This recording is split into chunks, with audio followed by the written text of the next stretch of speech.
àl leen ma seeni nopp ma xibaar leen di si yérikaay yi dañu koy door ak le mandat mi ñuy xibaar ni génn gu njëkk gu njiitu réew mi Bassirou Diomaye Faye moo ngi koy amalee ca Nouakchott yéenekaay bi samp si ab laaj di laaj ba xam voyage boobu ci opportunisme wala ci réalisme la aju en tout cas fi mu toll nii yombul benn yoon ci ñoom di gouvernement bu bees bi ndax crise financière bi ñu fi fekk turbine ne ci crise financière boobu sax Diomaye digg nañu rek daal ñu ci génn waaye jëwrinam bi nga xam ni moo yor wàlluk finance xamle na ni ci guddi yu lëndëm la ñu jëm te moo ne de moom Cheikh Diba préparé woon na ba tënk budget bi nga xam ni moom la fi Macky Sall bàyyi te mu toll ci 7003,6 milliards ci kopparu CFA waaye yéenekaay groupe des médias bi xamle na ni ba tey ni lu toll ci 15000 milliards ci bor la fi nguuru Macky Sall bi bàyyi ba tax mu samp ab laaj di laaj ba xam ndax nguuru Diomaye Faye bi mën nañoo rek am capacité fiscale ngir dajale boobule bor Walf Quotidien dolli ci ni ngir wàññi njëgal dund gi ak luwaaye yi pexe état bi da cee bariwul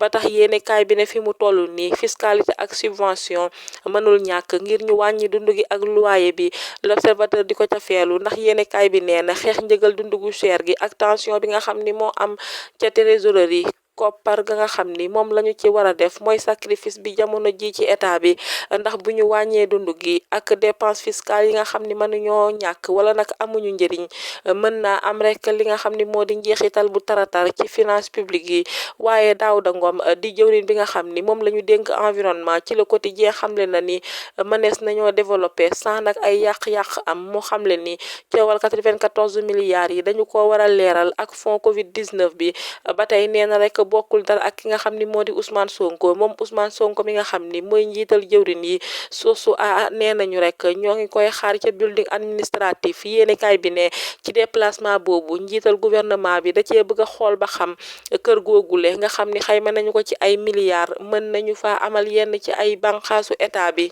ngir nag wàññi luwaaye bi nga xam ni yenn ci ay banqaasu état moom la ñu defoon jamono ji ndax loolu dina rek may régime bu Bassirou Diomaye Faye bi daal di rationaliser yenn ci ay finances publiques waaye lii quotidien dafa jàpp ni doole premier ministre bi nga xam ni dañu ko renforcer mën naa andil jafe-jafe njiitu réew mi Babacar Dione ci yéenekaay bi ne jël yenn ci ay pouvoiru président daal di koy jox premier ministre mën naa andi xëccoo ci boppu état bi mu xamle ni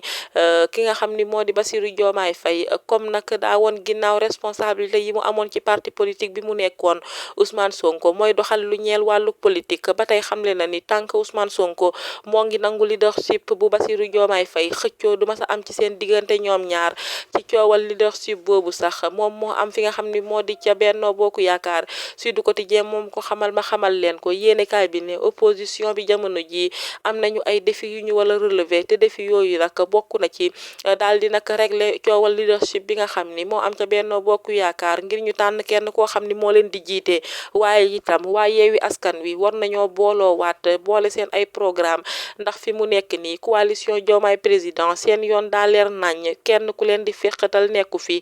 teg ci nag bu ñu sukkandikoo ci l'Indépendant farandoowu Macky Sall yi tàmbalee nañoo dund coono ci réew mi ndax seeni passeport diplomatique la ñu daal di nangu dogal boobu nag Adji Mbergane Kanouté di député à l'Assemblée nationale naqarlu na ko waaye yéenekaay baa ngi ñuy xamal ba tey ni njëgal mburu bi nga xam ni moom la ñu ne woon dañu ko wàññi ba 125 francs fédération des boulangers du Sénégal weddi nañu ko ba mu set wecc yoor bi moom ci coowal Mame Mbaye Niang ak Prodac la xëy tey yéenekaay bi ne amul benn rapport Cour des comptes boo xam ni mën na koo setal moom Mame Mbaye Niang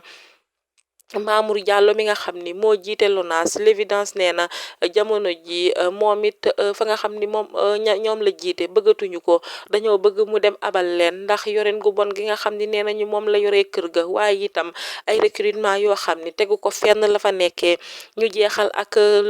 quotidien national bi di Le Soleil yéenekaay bi def gëstu gu yaatoo yaatu ci njeexital bu bon bi nga xam ni moom la ñu mën a nemmeeku ci méthode yi nga xam ni moo di planning familial yu bees yi yéenekaay bi ne bokk na ci métitu bopp métitu biir ba ci sax ay saignement yu ndaw a ndaw waaye nag bu ñu sukkandikoo ci Ramatoulaye Diouf Samb mi nga xam ni mooy chargé de l'information bu association des sages-femmes du Sénégal nee na rek effet indésirable yooyu di njeexital yu bon yooyu le mën naa nekk loo xam ni rek dañu koy gérer kon nag nekkul problème bu rëy a rëy ci jigéen ñi fi la ñu ndarkee pelli ci yéenekaay yi man dala leen seeni nopp ba ëllëg ak jàmm ci Nassirou TV jërë ngeen jëf